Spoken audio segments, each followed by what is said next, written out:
Welcome to GK facts. स्वागत है आप सभी का आपके अपने यूट्यूब चैनल जीके फैक्ट्स में। जानेंगे इस वीडियो में यानी कि आज का जो हमारा 12 बजे वाला टॉपिक है वो है आत्महत्याओं पर अभी एनसीआरबी की रिपोर्ट के जो मुख्य बिंदु है वो हम जानने वाले हैं। यानी कि अभी आत्महत्याओं पर भारत में आत्महत्याओं पर एक रिपोर्ट जारी करी है जो कि एनसीआरबी के द्वारा जारी करी गई है। ठीक है, तो हम इस टॉपिक के बारे में यानी कि इस टॉपिक के बारे में इस वीडियो के अंदर जानने वाले हैं।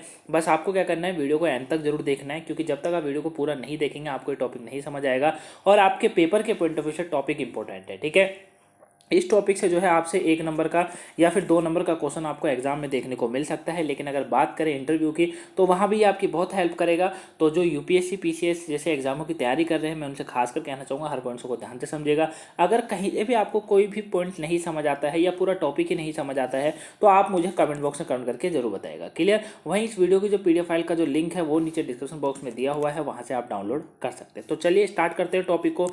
तो देखिए अभी हुआ क्या है कि जो राष्ट्रीय अपराध रिकॉर्ड ब्यूरो ने जो है एक रिपोर्ट जारी करी है अपनी। ठीक है, जो कि है accidental death and suicides in India 2020। इस शीर्षक से जो है अपनी एक रिपोर्ट प्रकाशित करी है जो कि आत्महत्याओं पर है। ठीक है, तो याद रखिएगा जो नेशनल क्राइम रिकॉर्ड्स ब्यूरो है उन्होंने क्या करा है, accidental death and suicides in 2020 India 2020 शीर्षक से अपनी एक रिपोर्ट प्रकाशित करी है, जिसमें यह कहा गया है कि 2020 में भारत में आत्महत्याओं की संख्या 2019 के आंकड़े की तुलना में 10% बढ़कर 1,53,052 हो गई है। ठीक है, ये इस रिपोर्ट के अंदर कहा गया है। तो आप 2-3 पॉइंटों को याद रखिएगा जो कि एग्जाम में क्वेश्चन बन सकता है। सबसे पहले पूछा जाएगा हाल ही में जो है किसके द्वारा आत्महत्याओं पर जो है रिपोर्ट जारी करी गई है। तो आत्महत्याओं पर रिपोर्ट जो है वो एनसीआरबी के द्वारा यानी कि नेशनल क्राइम रिकॉर्ड्स ब्यूरो जो है उसके द्वारा जो है ये जारी करी जाती है। ठीक है, राष्ट्रीय अपराध रिकॉर्ड ब्यूरो के द्वारा करी जाती है। और किस शीर्षक से अपनी प्रकाशित करी है ये भी पूछा जा सकता है।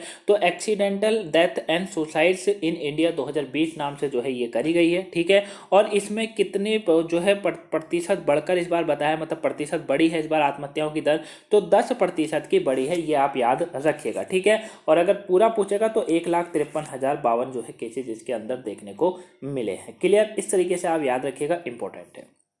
अब बात करते हैं इस टॉपिक के मुख्य बिंदु की जो कि इंपॉर्टेंट है। देखिए इस रिपोर्ट में एक चीज और कही गई है। इस रिपोर्ट के अनुसार कहा गया है कि छात्रों में आत्महत्या में 21.20% की वृद्धि हुई है। क्या कहा गया है कि 2019 के मुकाबले में छात्रों में आत्महत्याओं में 21.20% की वृद्धि हुई है।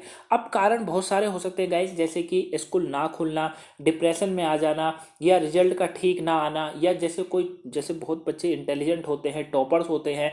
अब क्या हो रहा है, जैसे कि मान लीजिए 11th का या क्या कहते हैं 10th का 12th का रिजल्ट ले लीजिए, उसमें जो है आपको जो है पेपर तो हुए नहीं तो आपको ऐसे ही पास करा गया है, जो भी आपके पिछले वाले मार्क्स थे उनके ऊपर पास करा गया है। अब जो टॉपर थे उनका बेकार हो गया है, क्योंकि देखिए सत्य तो यही है कि अगर आप अब 10th या 12th का अपना सर्टिफिकेट लेकर कहीं भी जाते हैं तो आपको कोई बेनिफिट मिलेगा नहीं, क्योंकि वहाँ पर लिखा हुआ है कि अपने कोविड के समय जो है आपने वो चीज़ें पास करी है, 10th 12th पास कर, चाहे आपकी परसेंटेज कितनी भी बेहतर क्यों ना हो। ठीक है, तो ये भी एक डिप्रेशन का कारण हो सकता है। दूसरा, पढ़ाई ना हो पाना ढंग से, प्रॉपर ढंग से, क्योंकि स्कूल सारे बंद थे।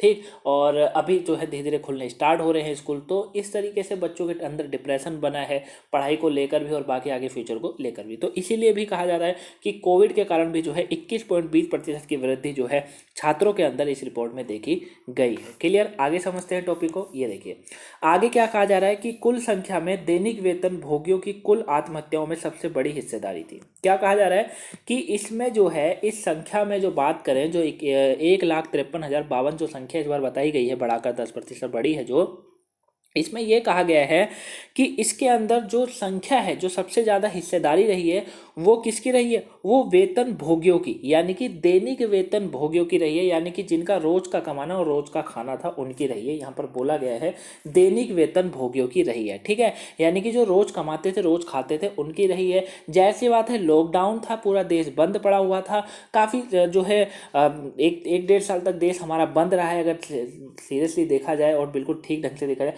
तो 1-1.5 साल तक देश बंद रहा, जिसमें रोज कमाने वाले और खाने वाले लोग थे, जैसे कि ठेले वाले लोग हो गए या जो नीचे पटरियों पर अपनी चीज़ों को लगाते थे वो लोग हो गए। तो उनका रोज का काम था और रोज वो घर कमाते थे और रोज खाते थे, ठीक है। तो और उन पर कोई भी अदर जो है नहीं हुआ करता था सोर्सेज, तो उन्होंने सबसे ज़्यादा इसमें हत्या करी है। जाहिर सी बात है, जब काम नहीं होगा, कुछ नहीं होगा, है ना।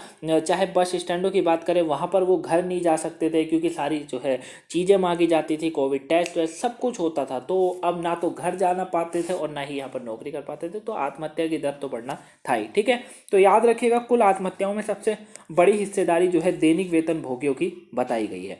2020 में यह संख्या 37,666 थी, ठीक है। याद रखिएगा 2020 में ये संख्या कितनी है, 37,666 जो है देखी गई है। क्लियर। आगे कहा जा रहा है कि 2020 में आत्महत्याओं की संख्या 1982, ठीक है, यानी कि 1982 के बाद सबसे अधिक थी, ठीक है। 2020 में आत्महत्याओं की संख्या जो है 1982 के बाद सबसे अधिक, यानी कि 1982 के बाद सबसे अधिक थी, यानी कि 2020 में आत्महत्या की दर सबसे ज़्यादा देखी गई है 1982 के मुकाबले में, ठीक है। याद रखिएगा, इंपॉर्टेंट है। 1982 के अगर मुकाबले में बात करेंगे तो आत्महत्या की दर 2020 में बहुत ज़्यादा देखी गई है और कारण आप लोग अच्छे से जानते हैं क्या है, ठीक।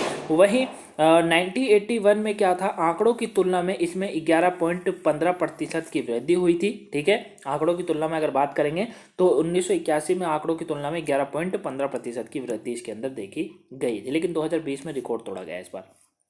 वहीं आत्महत्या की दर 2019 में 10.4% से बढ़कर 20 में जो है 11.3% हो गई है, ये इसमें कहा गया है, ठीक है। इस रिपोर्ट में यही कहा गया है, जो एनसीआरबी ने रिपोर्ट निकाली आत्महत्याओं पर, उसमें यह कहा गया है कि 2019 में 10.4% की दर से जो है आत्महत्याएं करी गई थी लोगों के द्वारा, लेकिन 2020 में 11.3% हो गई वही, ठीक। वही आत्महत्या दर की प्रति लाख जनसंख्या पर आत्महत्या की संख्या के रूप में परिभाषित किया गया है, ठीक है। तो आत्महत्या दर को जो है प्रति लाख जनसंख्या पर आत्महत्या की दर, अगर पूछा जाएगा एग्जाम में कि कैसे जनसंख्या मतलब आत्महत्या दर निकाली गई है, तो बता दीजिएगा कि जो दर है वो प्रति लाख जनसंख्या पर निकाली गई है। क्लियर।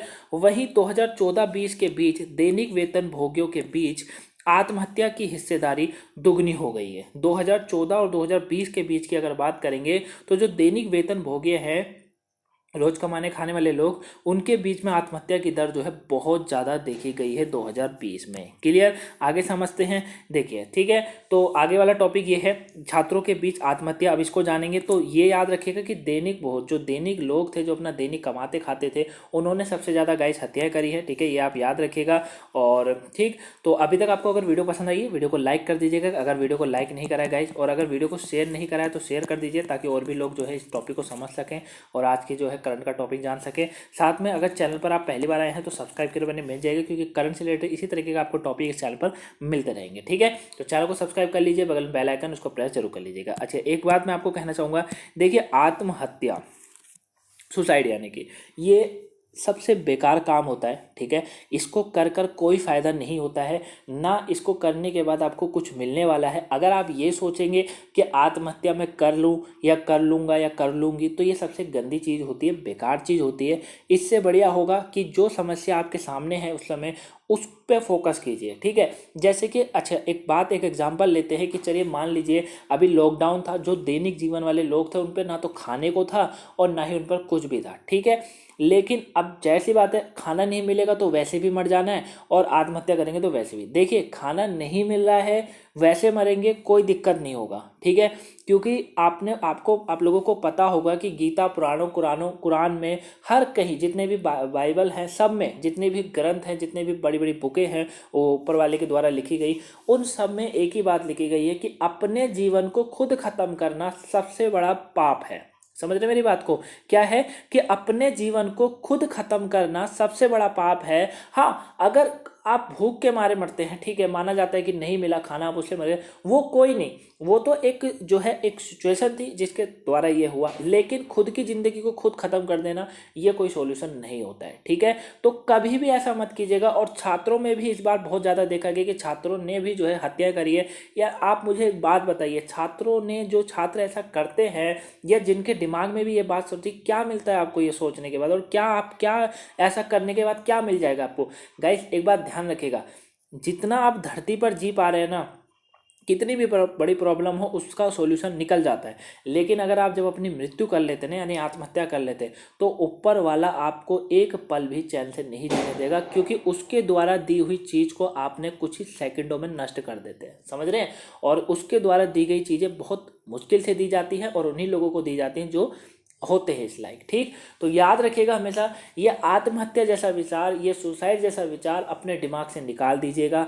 जब भी आपको ऐसा लगे ना, तो मेरे कहने पर एक बार अपने फैमिली के साथ बैठिए, उनसे हंसी मजाक कीजिए और अपना टाइम स्पेंड कीजिए, ताकि आपके दिमाग में जो नेगेटिव सोच आ रही होती है ना, वो हमेशा पॉजिटिव थिंकिंग में बदल जाएगी। तो कभी भी पहले तो लाइफ अपने दिमाग में ये चीज़ें मत सोचिएगा। अगर फिर भी आता है, मुझे नहीं पता आप लोगों की लाइफ में क्या चलता है क्या नहीं, कि हर किसी की लाइफ अलग अलग है, हर किसी के सपने अलग अलग है, और हर किसी के सपने जो है, हर किसी को प्रॉब्लम भी अलग अलग है, ठीक है। लेकिन एक बात ध्यान रखिएगा, हर प्रॉब्लम का सॉल्यूशन होता है, बस आपको अपने ठंडे दिमाग से सोचना पड़ता है, क्लियर। तो ये सुसाइड जैसा वर्ड यूज करना या सुसाइड कर लेना और आप ये सोचे कि बहुत ही अच्छा काम है, कर लेंगे हमें मोक्ष मिले, ऐसा कभी नहीं होता है। ये लाइफ जो है ना, ये जिंदगी जो है कई करोड़ों जो है यूनियों के बाद मिलती है, तो इसको ऐसे नष्ट ना करें, कुछ लाइफ में करें, ताकि आगे चल के आपको लोग सलाम करें और आपकी मृत्यु के बाद भी आपको याद करा जाए, ऐसा कुछ कीजिएगा, क्लियर। तो आई होप ये दिमाग आप कभी अपने दिमाग में नहीं लाएंगे, ठीक। चलिए आगे समझते हैं टॉपिक को।